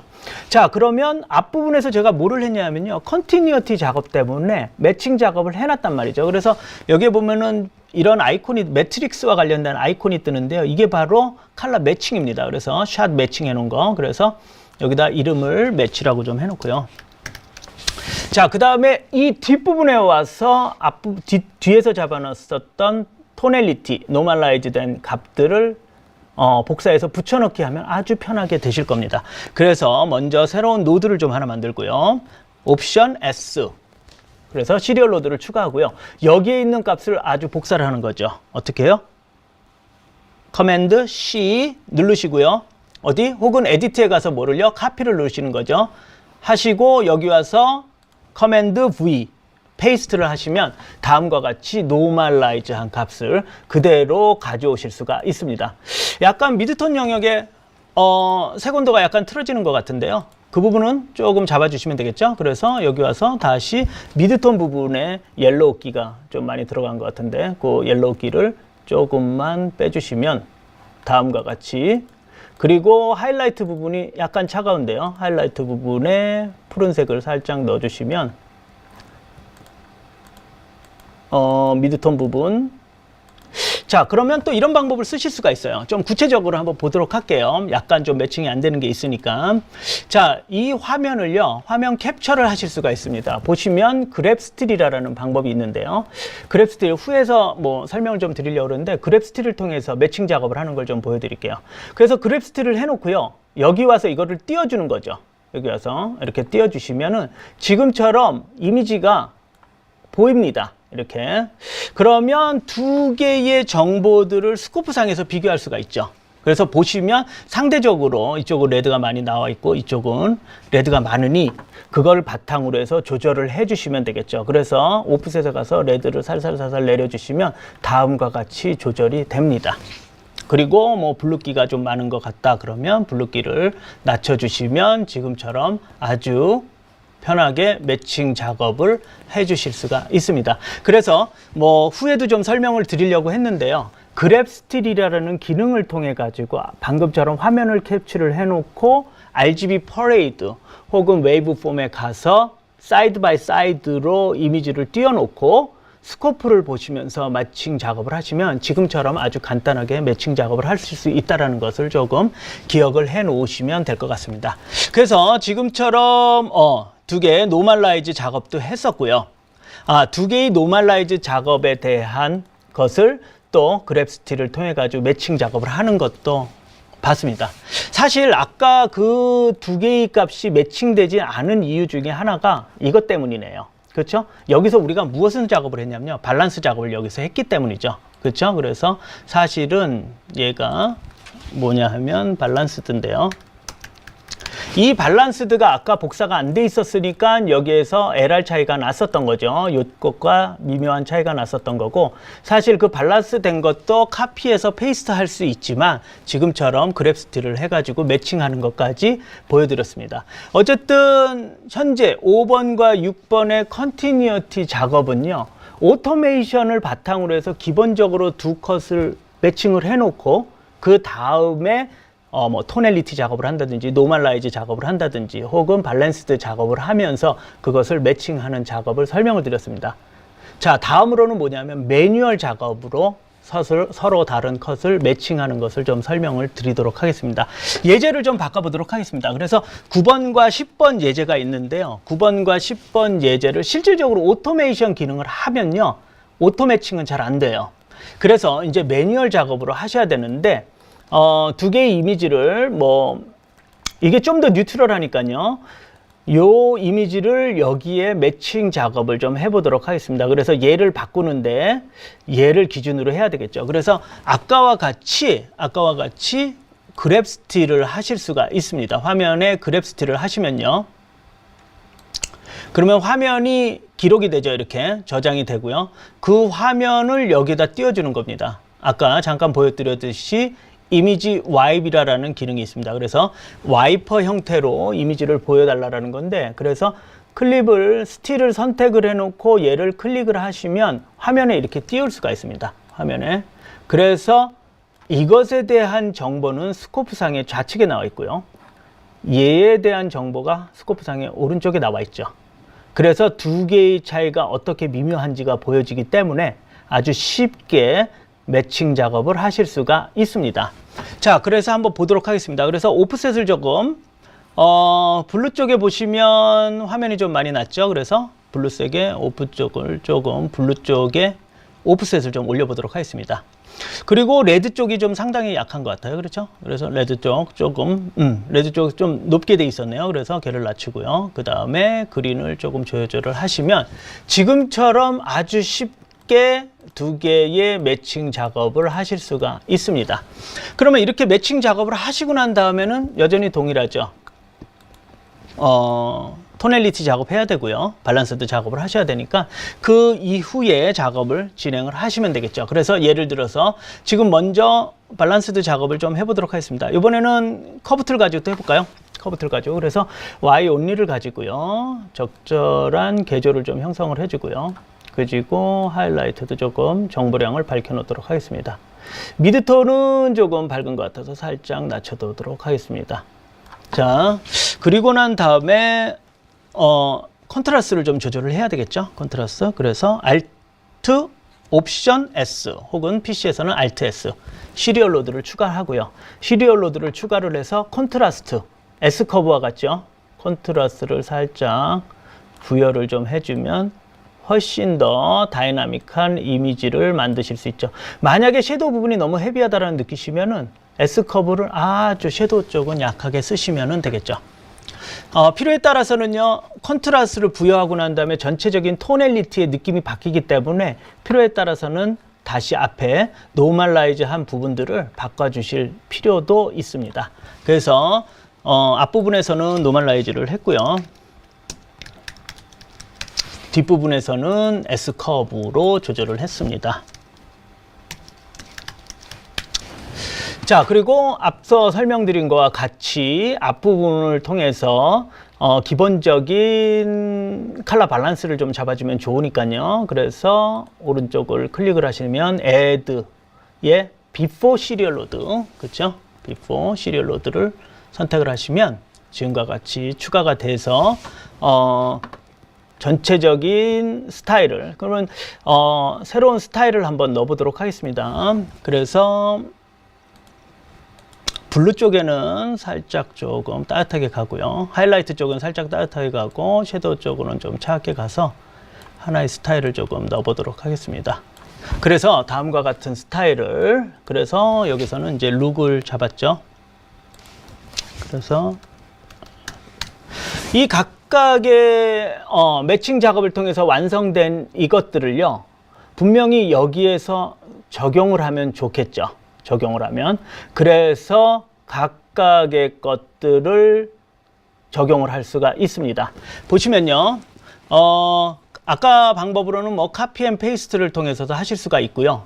얘를 다시 그랩 스틸을 하시는 거죠. 그랩 스틸을 하시고요. 오른쪽 클릭에 오시면요, 새로운 시리얼 로드를 만들고요. 옵션 S 해서 얘를 여기다 떨궈 놓으시면 그 이후에 여러 가지 값들을 적용하실 수 있겠죠. 그래서 컨티뉴어티가 된 상태에서 두 개의 어떤 스타일까지 복수적으로 어플라이드 되는 것들을 구현을 하실 수가 있습니다.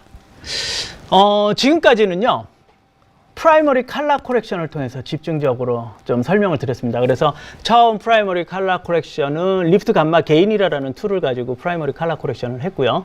동일한 프라이머리 컬러 코렉션을 커스텀 커브 환경에서 했었고요. 그리고 컨티뉴어티라는 시퀀스 단위의 컨티뉴어티라는 맥락에서 매칭 작업을 설명을 드렸습니다. 그것도 오토메이션 혹은 매뉴얼 매칭 작업의 부분에서 설명을 드렸고요. 이때쯤이면 이제는 세컨더리 컬러 코렉션을 설명할 때가 된 것 같습니다. 자, 프라이머리와 세컨더리의 차이는요, 아까도 설명드렸지만 세컨더리는 화면의 한 일부분입니다. 그래서 제가 강조하고 싶거나 제가 전달하고 싶거나 혹은 어떤 느낌을 부여하고 싶은 부분에 특정한 부분에다가 적용하는 게 세컨더리이기 때문에 필수적으로 셀렉션 툴들을 사용해야 되시죠. 그러면 가끔씩 이런 생각이 듭니다. 프라이머리 컬러 코렉션 없이 세컨더리를 할 수 있는지 없는지가 궁금해집니다. 그런 경우는 없습니다. 그래서 반드시 좋은 원판을 만들어 놓고 세컨더리 작업을 하신다고 생각을 하시면 됩니다. 그래서 지금 기존에 해놨었던 프라이머리 컬러 코렉션 작업 환경 안에서 세컨더리를 어떻게 할 수 있는지 한번 보도록 하겠습니다. 자, 다시 프라이머리 컬러 코렉션이 되어 있는 예제 2번으로 갔었고요. 어느 정도 원판이 완성되어 있기 때문에 디지털 네거티브가 완성이 되어 있기 때문에 그 이후에 세컨더리 작업을 시행을 하도록 하겠습니다. 자, 화면이 전체적으로 약간 플랫한 느낌은 있죠. 다이나믹하게 만들었음에도 불구하고 플랫한 이유가 전체적으로 조도가 좀 어두운 부분이 없지 않아 있기 때문입니다. 그래서 화면의 가운데 부분을 조금 더 밝혀 놓으면 좋을 것 같습니다. 그러면 화면의 가운데 부분을 선택하셔야 되는데요. 그때 쓰는 툴이 파워 윈도우입니다. 그래서 다빈치 리졸브의 가운데 쪽 인터페이스를 보시면 세컨더리 툴들이 여기 있다고 그랬는데, 그래서 여기를 클릭하시면 윈도우가 있습니다. 그래서 윈도우가 대표적인 이제 셀렉션 툴인데요. 메뉴상에서도 보실 수 있듯이 삼각형, 사각형, 다각형, 뭐 베지어 곡선까지 다 포함이 되어 있습니다. 당연히 윈도우를 썼으면 후에 셀렉션한 부분들이 움직일 테니까 트래킹과 같이 쓰셔야 되겠죠. 그래서 파워 윈도우와 트래킹 기능을 어떻게 쓸 수 있는지 실습을 통해서 구체적으로 보여드리도록 하겠습니다. 자, 우선 화면의 가운데 부분을 조금 밝혀보도록 하겠습니다. 그래서 파워 윈도우를 쓰시고요. 파워 윈도우를 써서요. 화면이 너무 적다, 많다, 크다 싶으시면 스크롤을 하셔서 화면 사이즈를 좀 조절하시면 될 것 같고요. 그래서 적절하게 조금 위치를 좀 만들어 보도록 하겠습니다. 자, 그런데 이렇게 해놨는데 보면 모양 자체가 약간 비스듬히 촬영이 되어 있기 때문에 원이 완전히 동그래지지 않습니다. 그래서 메뉴 중에 가보면, 옵션 중에 가보면 그 윈도우의 점 3개 파트인 옵션을 가보시면, 클릭해보시면 컨버트 투 베지어가 있습니다. 그래서 얘를 베지어 곡선으로 바꿔주실 수가 있습니다. 이렇게 바꿔주시면 예전과는 다르게 핸들이 생기죠. 그래서 핸들을 구체적으로 이렇게 조절을 하셔서 원하는 모양을 아주 편하게 만드실 수가 있습니다. 핸들을 쓴다라는 거는 지금처럼 방향감을 또 조절할 수가 있으니까요. 조금 더 프리사이즈한 좀 작업을 하실 수 있으시겠죠. 그리고 이쪽에도 파워를 좀 넣어서 조금 더 볼륨감 있게 만들었습니다. 자, 해놓고 난 다음에는 적절하게 소프트니스를 쓰시면 좋겠습니다. 그래서 보시면 안쪽으로 소프트니스를 줄 건지 혹은 바깥쪽으로 소프트니스를 줄 건지 정하는 메뉴가 있습니다. 그래서 적절하게 바깥쪽과 안쪽에 소프트니스를 주도록 하겠습니다. 자, 지금까지 제가 한 거는 뭐죠?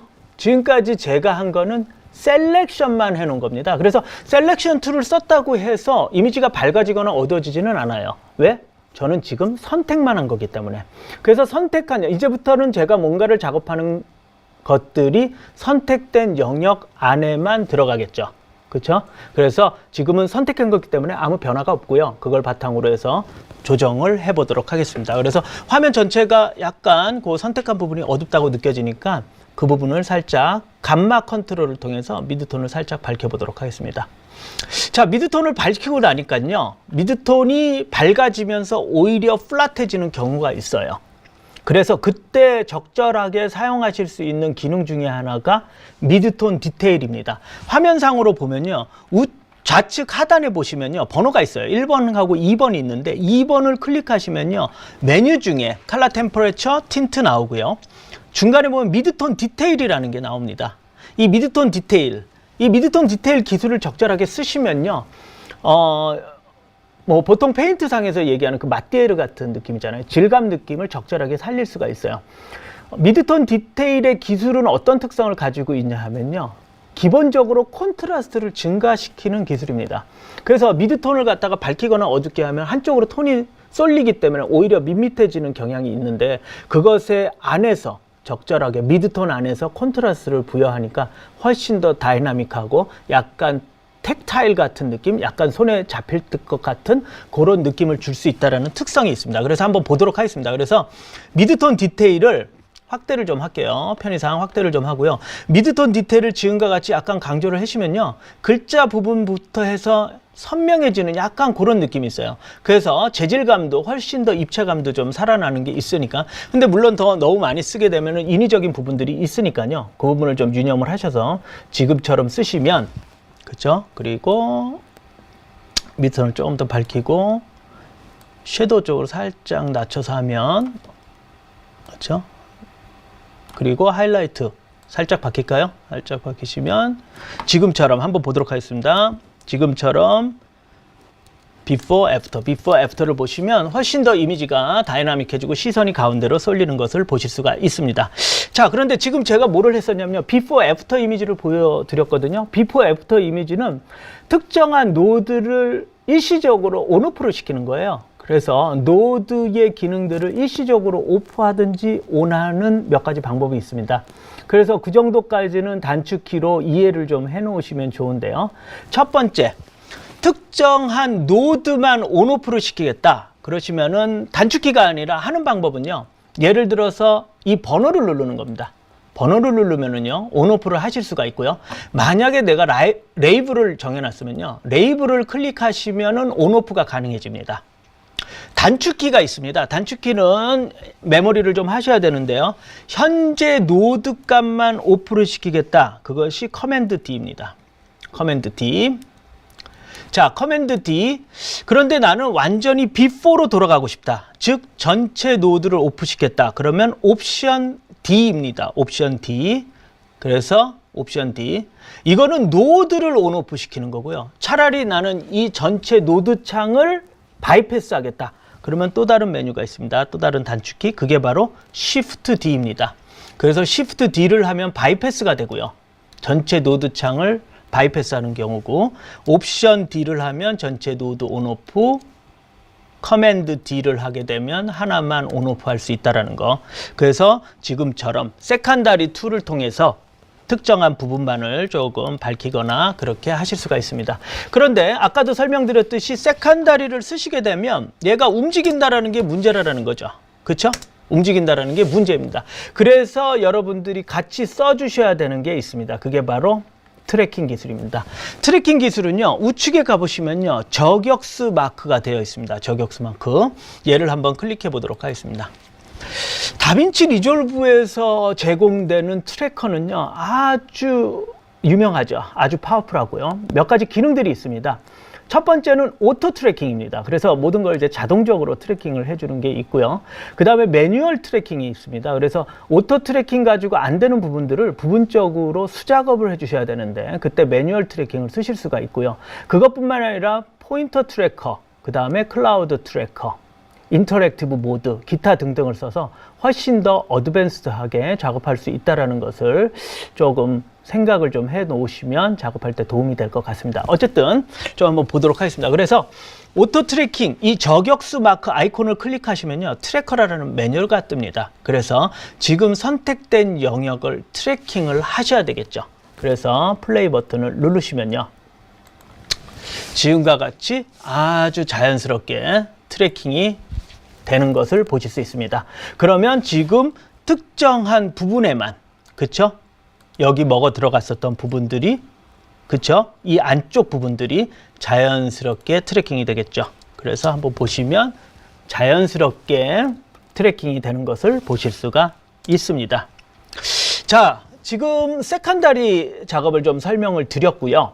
설명을 드렸고요. 요번에는 세컨다리 작업을 하는데 매뉴얼 트래킹을 하는 부분들에 대해서 좀 설명을 드리도록 하겠습니다.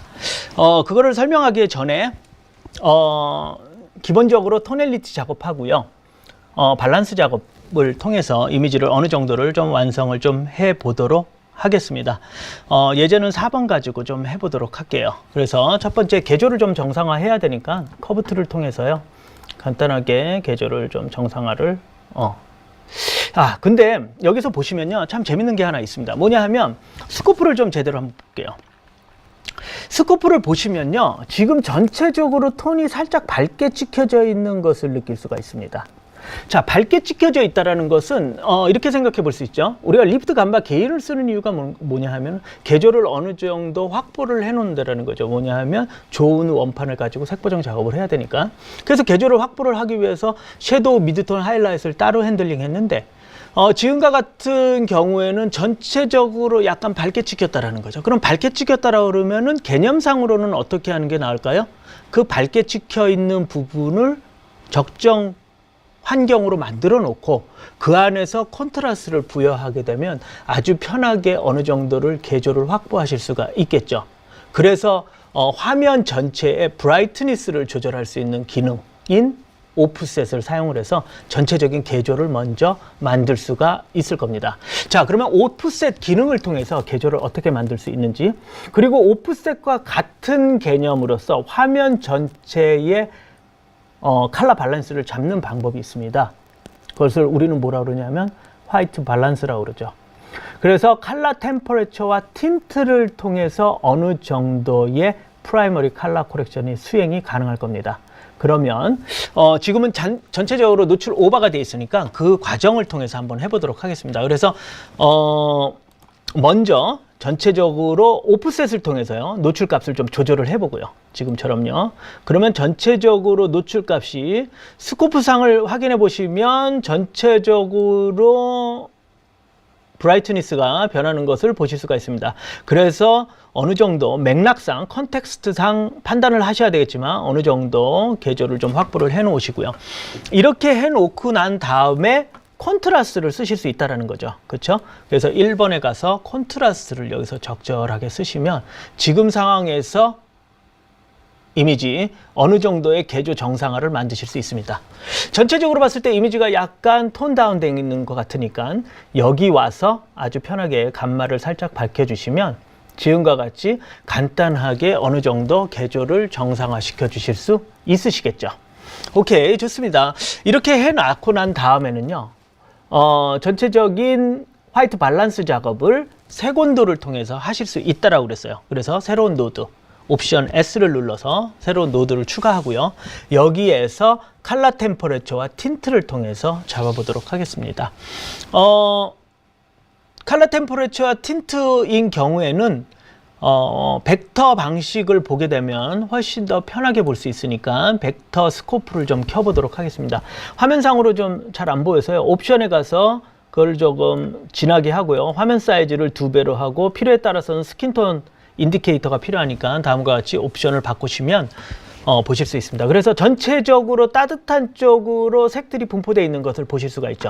그래서 컬러 템퍼레처, 블루와 옐로우, 그 다음에 틴트, 그린과 마젠타. 자, 컬러 템퍼레처 틴트 부분에 대해서 좀 설명을 드릴게요. 화이트 밸런스를 화이트 컬러 스페이스 안에서 화이트 포인트를 중심으로 해서요, 화이트 밸런스를 잡게 되는데요. 그것을 움직이는, 화이트 포인트를 움직이는 방법이 두 가지가 있다는 거죠. 그 첫 번째 한 가지는 뭐냐면 색온도를 바탕으로 해서 움직이는 겁니다.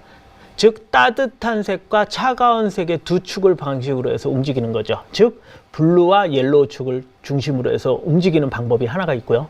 또 하나는 뭐냐 하면 그렇게 움직이면 그린 색깔은 못 넣는다는 거죠. 그렇죠? 그래서 블루와 옐로우에 직교되는 또 다른 방식, 즉 틴트를 넣어서 그린과 마젠타의 컨트롤 방식이 있습니다. 그래서 그거를 통해서 어느 정도 화이트 밸런스를 맞춰보도록 하겠습니다. 그래서 전체적으로 지금 따뜻한 느낌이 있으니까요, 그것을 블루 쪽이랑 보시면 블루나 옐로우 쪽으로 움직이는 게 보이시죠? 그래서 블루 쪽으로 살짝 좀 움직여 놓고요. 그래 놓고 또 틴트에 와서 그린과 마젠타가 있으니까 그린을 조금 움직이시면, 그린과 마젠타를 움직이시면 지금처럼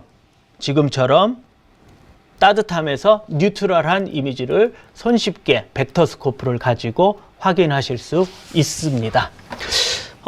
자, 그래서 지금 어느 정도는 노멀라이즈가 된 것 같고요. 노멀라이즈가 된 것 같고, 여기 와서 이제부터는 세컨다리를 좀 해야 되겠죠.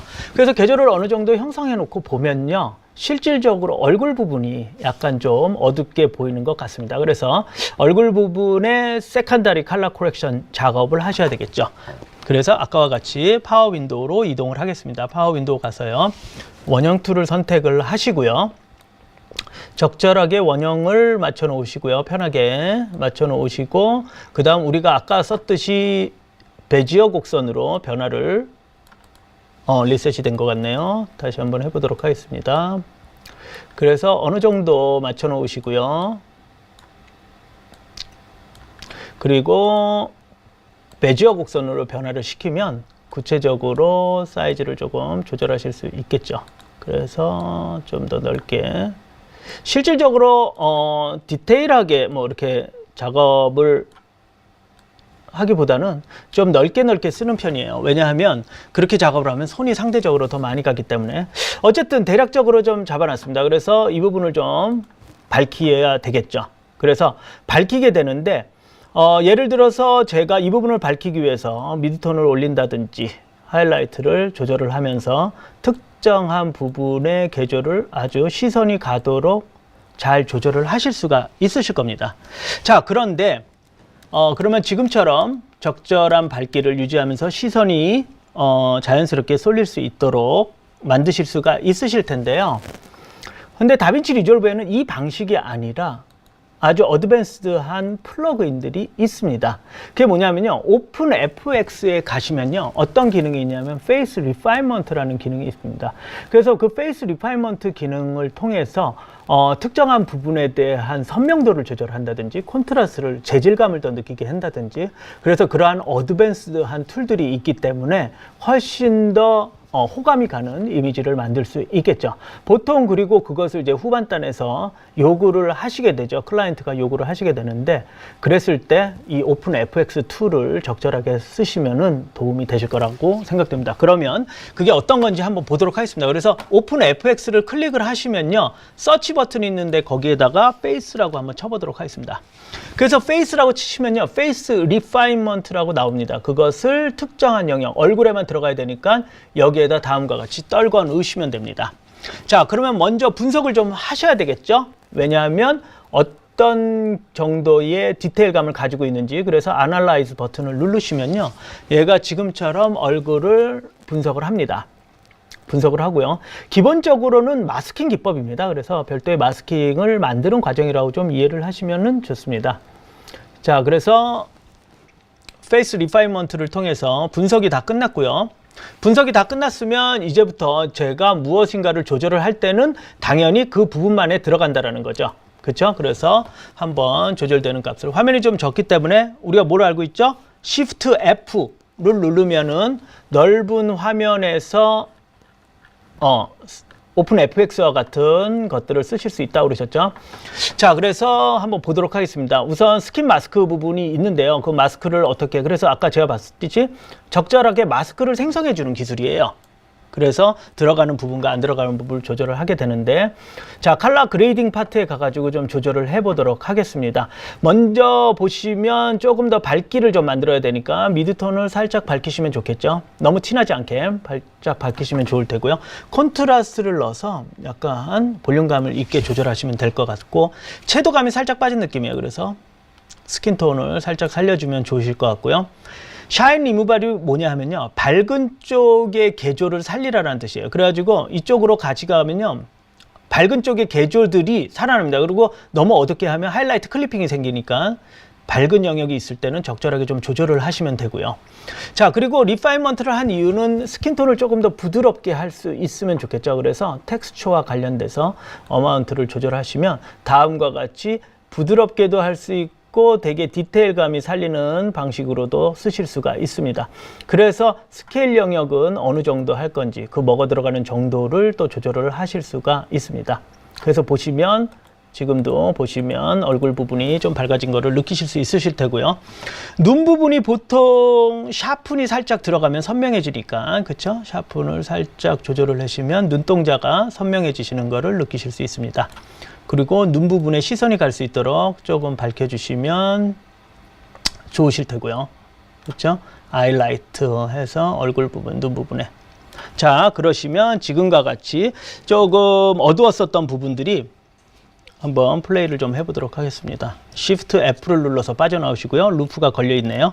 그래서 플레이를 해보시면 지금과 같이 자연스럽게 얼굴 부분을 밝히실 수가 있습니다. 비포는요 이렇게 어둡게 나왔었는데 지금 적절하게 자연스럽게. 근데 보시면 약간의 에러들은 존재를 하시죠. 여기에 보시면 상당 부분 에러가 있는데 그것들은 또 수작업을 통해서 조절하실 수가 있습니다.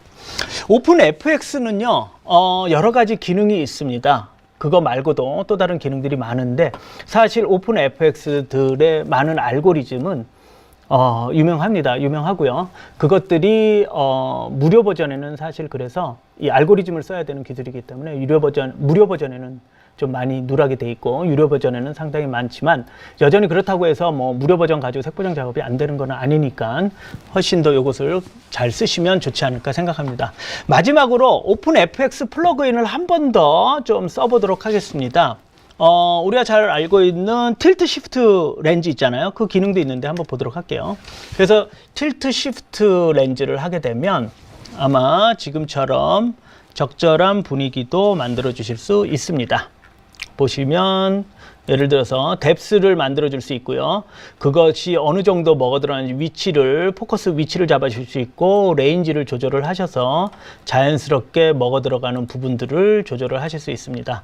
그래서 지금 보시면 인상적인 느낌의 틸트 시프트 효과도 만드실 수 있습니다. 자, 지금까지 다빈치 리졸브 컬러 페이지에 대한 인터페이스 부분 설명을 드렸고요. 그리고 그걸 바탕으로 해서 프라이머리 컬러 코렉션, 그리고 세컨다리 컬러 코렉션, 오픈 FX를 통해서 무엇을 할 수 있는지 설명을 드렸습니다. 이 과정을 통해서 아마도 다빈치 리졸브 컬러 페이지에 대한 일반적인 그리고 아주 단박, 편리하게 쓸 수 있는 여러 가지 기능에 대한 이해도가 생기셨지 않을까 생각을 합니다. 지금까지 다빈치 리졸브의 컬러 페이지 설명을 드렸습니다. 감사합니다.